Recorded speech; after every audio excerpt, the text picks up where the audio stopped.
चिनासीन अवांखे मुरीद शाख वेझो ख़बर बाबति अपडेट कंदा हलूं त रुझान वारे इलाइक़े में रोड हादसे दौरान ज़ख़्मी थियल वधीक हिकु ॼणो फोत थी वियो आहे, जंहिं बाद फोतियुनि जो अंगु छत थी वियो आहे।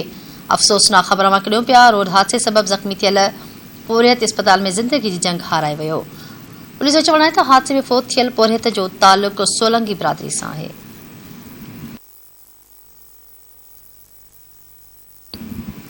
चिनासीन अवांखे अपडेट कयूं पिया, मुरीद शाख वेझो रुझान वारे इलाइक़े में रोड हादसे दौरान ज़ख़्मी थियल वधीक हिकु ॼणो फोत थी वियो आहे, जंहिं बाद फोतियुनि जो अंगु छत थी वियो आहे। रोड हादसे सबबि ज़ख़्मी थियल पोरियत इस्पताल में ज़िंदगी जी जंग हाराए वियो। पुलिस जो चवणु आहे त हादसे में फोत थियल पोरियतनि जो तालुक़ु सोलंगी बिरादरी सां आहे।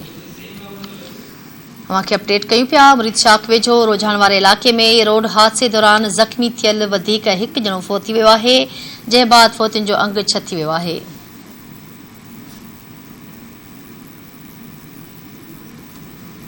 अवांखे आगाह कयूं पिया, अफ़सोसनाक ख़बर बाबति अपडेट पिया कयूं। रोड हादसे सबबि ज़ख़्मी थियल पोरियत इस्पताल में ज़िंदगी जी जंग हाराए वियो आहे। पुलिस जो चवणु आहे त हादसे में फोत थियल पोरियत जो तालुक़ु सोलंगी बिरादरी सां आहे।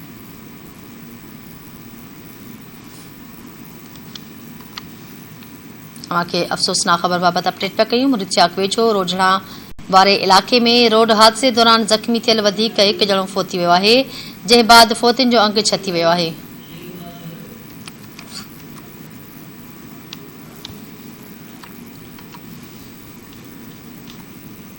अवांखे अफ़सोसनाक ख़बर ॾियूं पिया, मुरीद शाख वेझो रोझणा वारे इलाइक़े में रोड हादसे सबबि ज़ख़्मी थियल वधीक हिकु ॼणो फोत थी वियो आहे, जंहिं बाद फोतियुनि जो अंगु वधी छत थी वियो आहे। अवांखे आगाह कंदा हलूं त रोड हादसे सबबि ज़ख़्मी थियल पोरियत इस्पताल में ज़िंदगी जी जंग हाराए वियो आहे। पुलिस जो चवणु आहे त हादसे में फोत थियल पोरियत जो तालुक़ु सोलंगी बिरादरी सां आहे।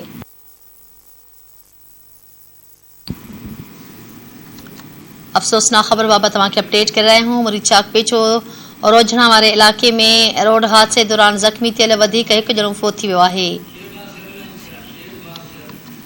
मुरीद शाख खां धरती टीवी न्यूज़ जो रिपोर्टर शेरबाज़ शहर लाइन ते मौजूदु आहे। जी शेरबाज़ शहर, कहिड़ा तफ़सील आहिनि?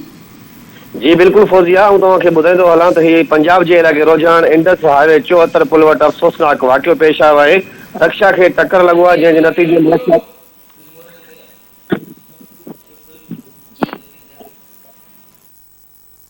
वॾी महिरबानी तफ़सील ॾियण जे लाइ।